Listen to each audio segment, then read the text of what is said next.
नमस्कार दोस्तों, मैं शाश्वत पटेल आज इस वीडियो में बात करने वाला हूं हर्बिसाइड फार्मूलेशन के बारे में।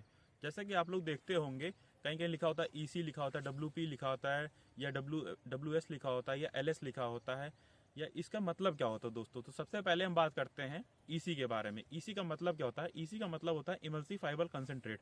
जब भी हम इसको पानी में ऐड करके डालते हैं तो ये आसानी से उसमें घुल जाता है, आसानी से उसमें ऐड हो जाता है और ये पूरे पानी में यूनिफॉर्म रहता है। तो इसलिए हमें इसमें एजिटेशन की कोई जरूरत नहीं पड़ती, इसमें को घोलने की हमें कोई जरूरत नहीं पड़ती है। और इसके उदाहरण की बात करें दोस्तों, पेंडामेथिलीन आता है जो कि 30% ईसी के फॉर्म में आता है। 30% का मतलब क्या होता है? 30% का मतलब होता है 30% ही इसमें एक्टिव इंग्रेडिएंट है और बाकी जो 70% है वो इनर्ट मटेरियल है। तो जो हमें यूज़ करना होता है वो 30% होता है। अब बात करते हैं दोस्तों सोल्यूबल पाउडर के बारे में, जिसको हम कहते हैं एसपी। इसको हम कहते हैं सोल्यूबल पाउडर। ये आता है पाउडर जो आता है, ये पानी जब भी हम ऐड करते हैं तो आसानी से सोल्यूबलाइज हो जाता है, पानी में आसानी से घुल जाता है। इसमें भी हमें कोई भी हमें एजिटेशन की जरूरत नहीं पड़ती है। तो ये रहा सोल्यूबल पाउडर। और इसके बाद उदाहरण की बात करें तो इसका उदाहरण है इंडोथाल और डालपान। अब बात करते हैं दोस्तों एससी के बारे में, सोल्यूबल कंसंट्रेट के बारे में।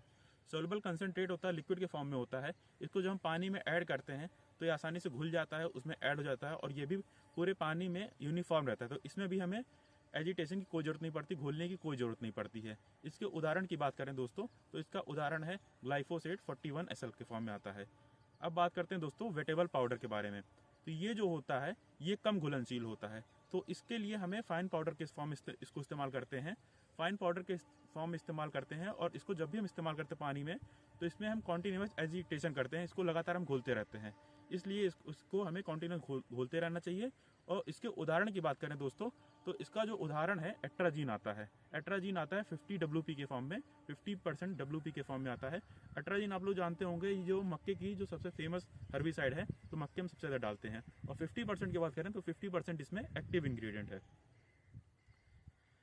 अब दो हैं एलएस के बारे में, लिक्विड सोल्यूबल के बारे में। एलएस क्या होता है? ये लिक्विड होता है और ये जिसका जो लिक्विड सोल्यूबल जो होता है ये कम घुलनशील होता है।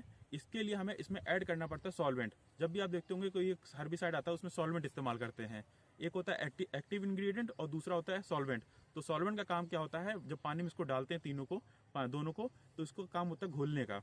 ये उसमें घोलने काम करता है और उसके बाद हम इसको सॉल्वेंट को डालने बाद उसमें हम एजिटेशन करते हैं, घोलते हैं यूनिफॉर्मिटी जिससे बनी रहे, जिसकी पानी की सतह पे, टंकी की सतह पे जाके ये चिपके ना।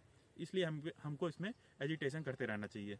ये रहा एलएस के बारे में। अब बात करते हैं दोस्तों, आप लोग देखते होंगे आता होगा टैबलेट के फॉर्म में, पीलेट्स के फॉर्म में, पीलेट छोटे छोटे फॉर्म में आता होगा। खासकर इंसेक्टिसाइड में सबसे ज्यादा इस्तेमाल होता है पीलेट्स, जैसा कि इमामेक्टिन बेंजोएट में आप देखते होंगे छोटे छोटे फॉर्म में होता है। तो ये जो इसका काम होता है कहीं भी स्पॉट एप्लीकेशन करना, जहां पे सबसे ज्यादा नीड हो वहां पे इसको हम अप्लाई करते हैं स्पॉट एप्लीकेशन में टैबलेट्स और पीलेट्स को। और आप लोग देखते होंगे एक आता होगा ड्राई फ्लोएबल पाउडर आता है। इसका काम होता है, ये जो दोस्तों होता है ये ऑलमोस्ट सिमिलर होता है वेटेबल पाउडर के काम जैसा, बट इसका जो साइज होता है वो हल्का सा बड़ा होता है। तो इसको हम ड्राई फ्लोएबल पाउडर करते हैं। और हमने दोस्तों आपको बताया था एलएस और ईसी के बारे में। एलएस जो होता है दोस्तों उसमें सॉल्वेंट का इस्तेमाल करते हैं और ये ईसी से सस्ता मिलता है, इसलिए ये चीप होता है ईसी की अपेक्षा और ये सस्ता होता है, तो किसान इसको अच्छे से इस्तेमाल करते हैं। तो ये रहा एलएस और ईसी और डब्ल्यूपी हर्बिसाइड फॉर्मुलेशन के बारे में। ऐसी जुड़ी हुई जानकारी के बारे में हमारे चैनल से जुड़े और सब्सक्राइब करें। धन्यवाद दोस्तों।